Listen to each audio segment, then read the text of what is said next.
did you write the test?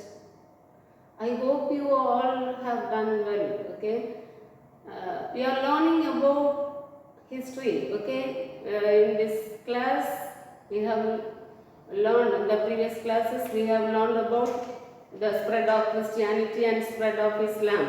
And in the end of the last class, we have seen how this spread of Islam paved the way for the Turkish rule in India.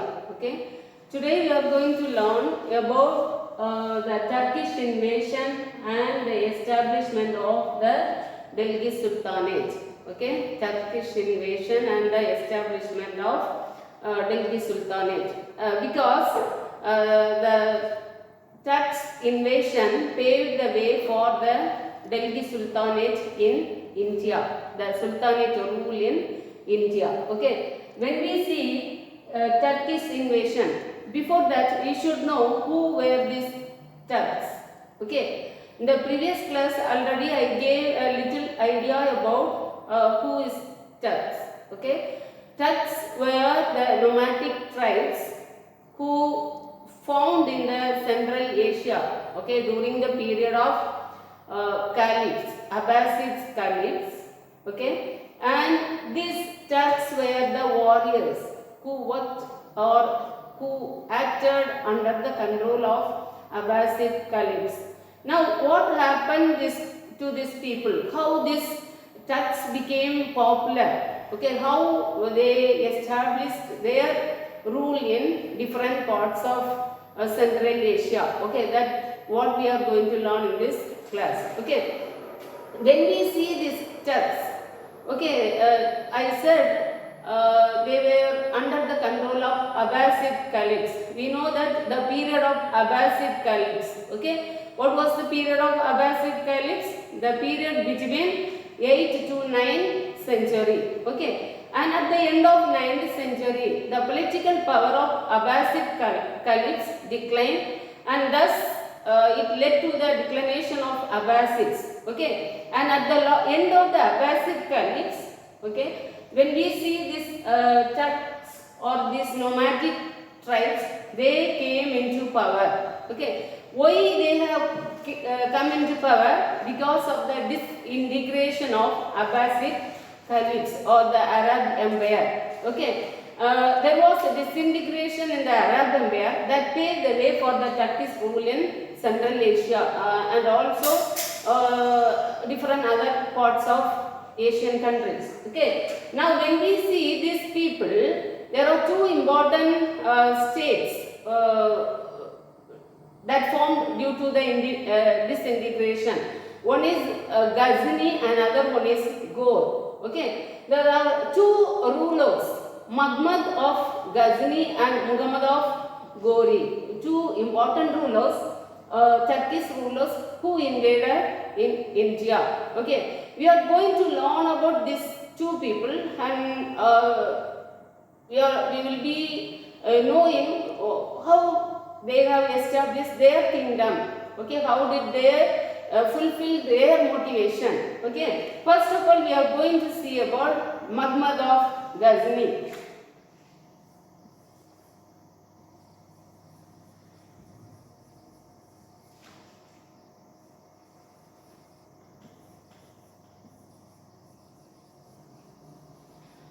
Now, this is the ruler who ruled the state of Ghazni in Central Asia, that is in Afghanistan.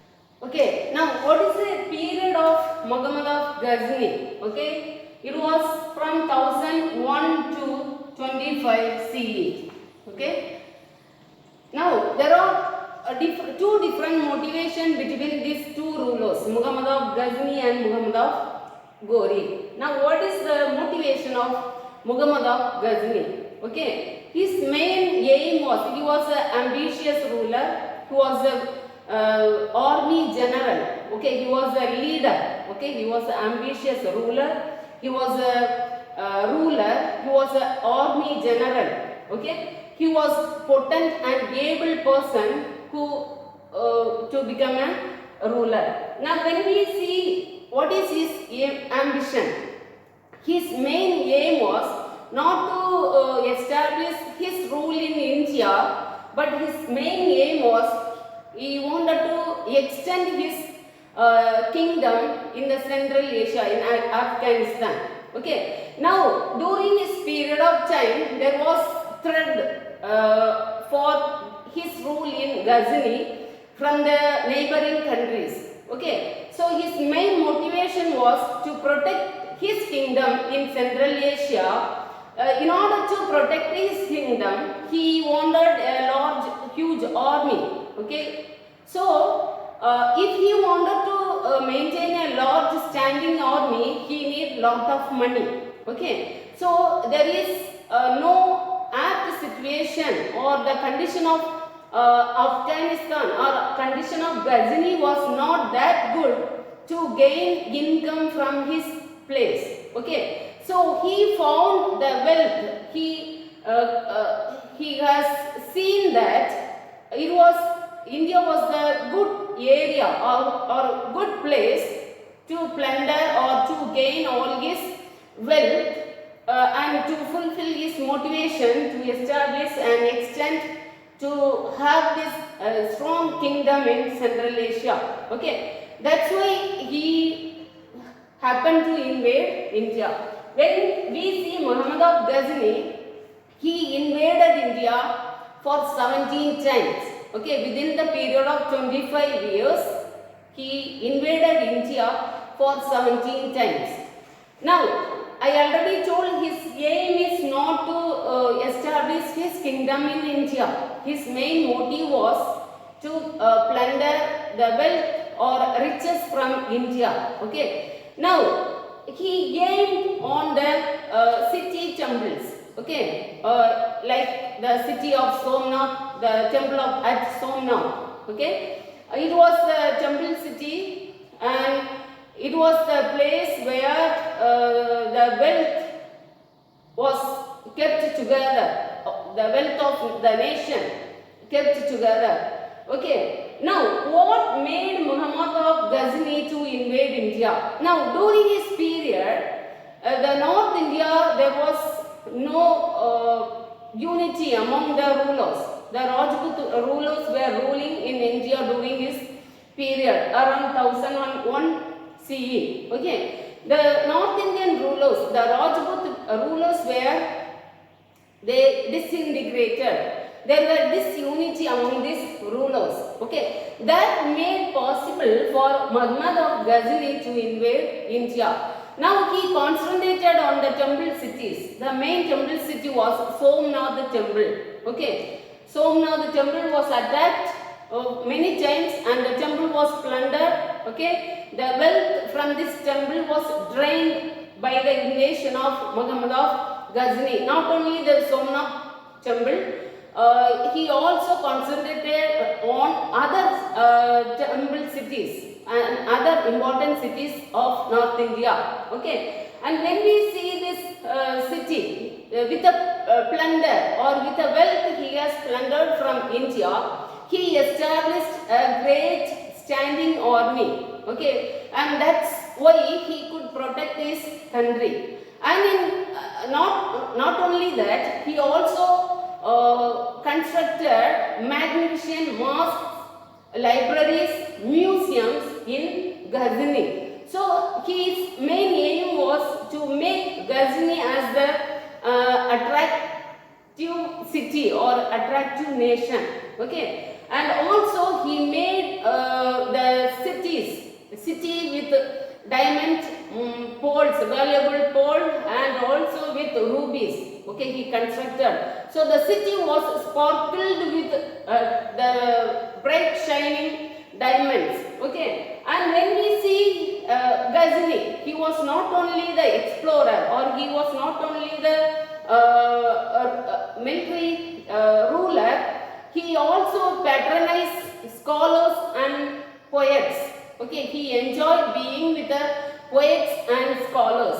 Okay, in his court he kept important poets and scholars like Al-Biruni and Firdausi. Okay, who are the poets and scholars found in the court of Ghazni, Muhammad of Ghazni, Firdausi and Al-Biruni. Okay, and Firdausi, he wrote a book called Shahnama. Okay, what was the name of the book written by Firdausi? It was Shahnama. Okay, and in Shahnama, he has written about all the beauty of the city of Ghazni, Muhammad of Ghazni, the city which is established by Muhammad. Okay, and other thing, Al-Biruni. Al-Biruni was not only he was a historian, he was also a mathematician. Okay, he has written about the history of India. This Al-Biruni has great deal with Indian history. Okay, and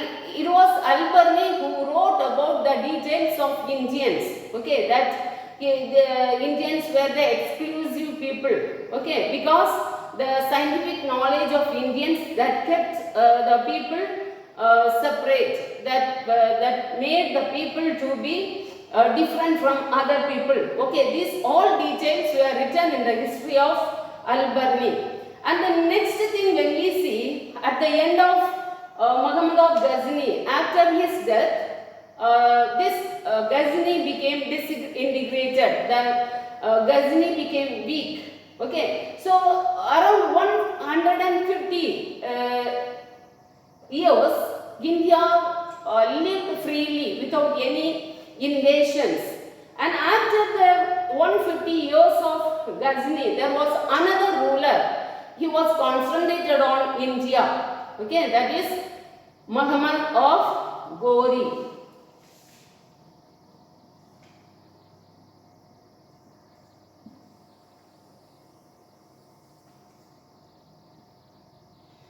Now, before learning Muhammad of Ghori, we will learn what Muhammad of Ghazni did. Okay, to invade at the first part of his invasion, he invaded the Punjab ruler Jaipal. Okay, who was the ruler of Punjab? It was Jaipal.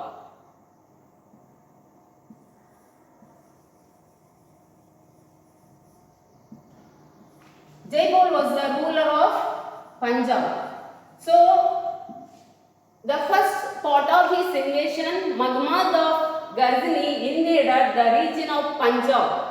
So, Punjab was ruled by Jaipal, and Jaipal was attacked and defeated, and he was took as captive by Muhammad of Ghazni, and Ghazni was humiliated Jaipal. So now Jaipal, he doesn't want to be under the control of Ghazni. So what Jaipal did, he could not bear the humiliation of Muhammad of Ghazni. So he burned himself. He did suicide and died. Now after Jaipal, his son Anandapal became the ruler of Punjab. So after the death of Jaipal, now again Muhammad of Ghazni had another invasion against Anandapal. Now, during his period, he don't want leave Punjab under the control of Turks. So, what did Anandapal did? He took the help from the rulers of western part and the central India. Okay, so different other rulers from northern part of India, they supported Anandapal, but all their supports were not help Anandapal. Anandapal and his supporters were defeated by Muhammad of Ghazni. Okay, and it was the first invasion and it was the first success for Muhammad of Ghazni, which paved the way for his further invasion into India. Okay, after that only he could reach easily to the temple cities like Somnath and plunder the cities. Okay, now after his rule, after his death, I said the Ghazni was disintegrated and Indians were peaceful, ruling India for 150 years. After the rule, another ruler came from another state called Ghor. He is called Muhammad of Ghori.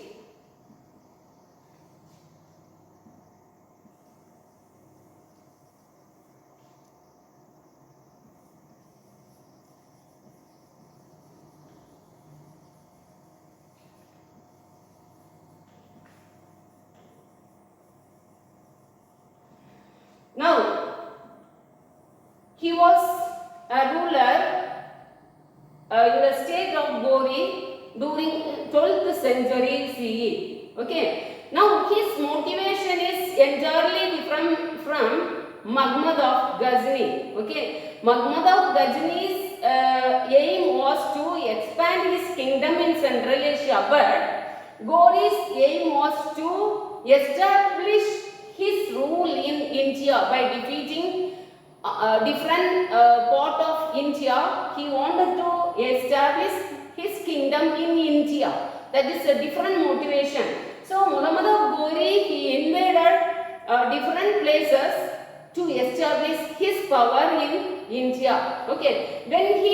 What made Ghori to invade India? When Ghori became a ruler of Gaur, India also again found disunity among the Rajput rulers in North India. Okay, that also made him to pave the way for him to invade India. And India was divided into mainly 6 Rajput rulers. The first was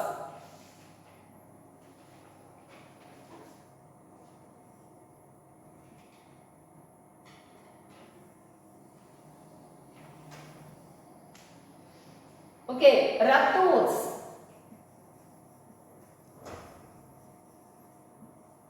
Of Kannauj. Okay. Rajputs of Kannauj, Chaugans of Delhi and Ajmer. Okay, Chaugans.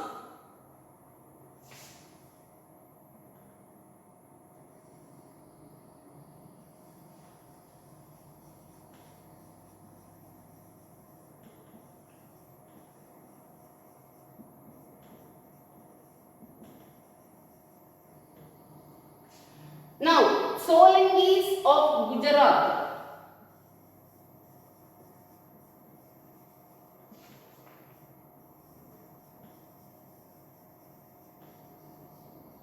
Okay. Rajputs of Kannauj, Chaugans of Delhi and Ajmer, Solangis of Gujarat. Okay. Apart from that,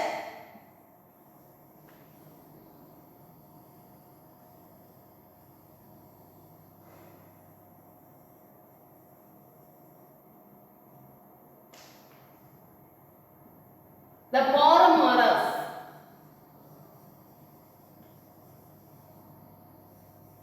of Malwa and Chandelas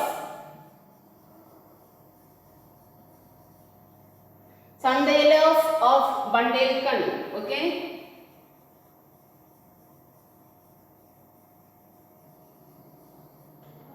These were the 5 important Rajput rulers who were ruling in North India. Who were these people?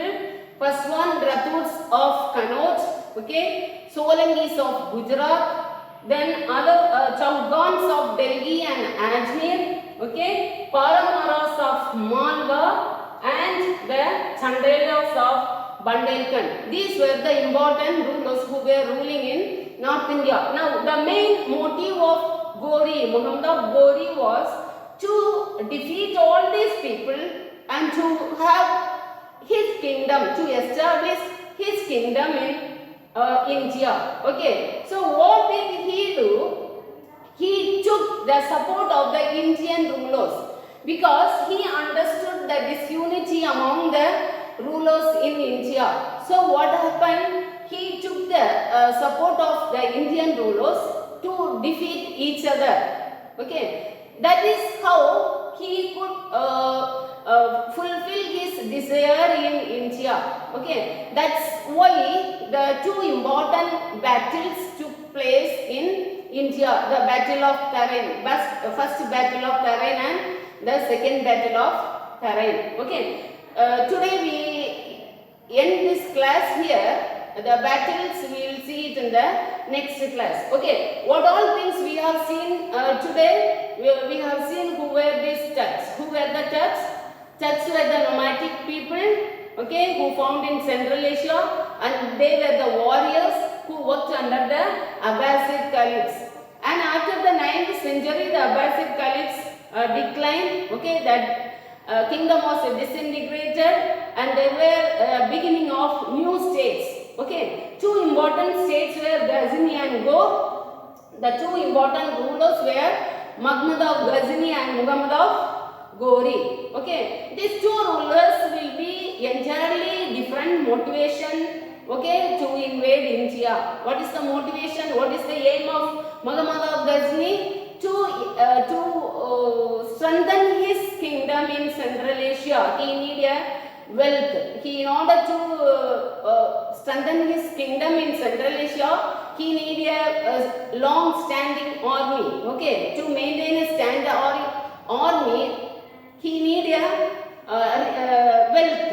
Okay, there is no possibility of getting income from his state. That's why he invaded India and plundered the city temples, and he drained the temples. That made the temple cities empty. Okay, though there were people who supported the rulers, the native rulers, they couldn't sustain or they couldn't success over Muhammad of Ghazni. Okay, now after 150 years of death of Muhammad of Ghazni, the Indian rulers were lived peacefully and ruled freely. Now after that, Muhammad of Ghori came. Okay, during his period, India was divided into 5 important Rajput kingdoms. Okay, who were that? The first one is Rajputs of Kannauj, Chaugans of Delhi and Ajmer, Cholangis of Gujarat, okay, Paramaras of Malwa and Chandelas of Bundelkhand. Okay, and he understood the disunity among the rulers, and what he did, he took a plan. Okay, he moved among the Indian rulers in a way that they could defeat the Indian rulers, the native rulers, each other. That's why the battles of Tarain took place in the later period. Okay, here we end. Read your textbook till Muhammad of Ghori. We will see the battle in the next class. Thank you, children.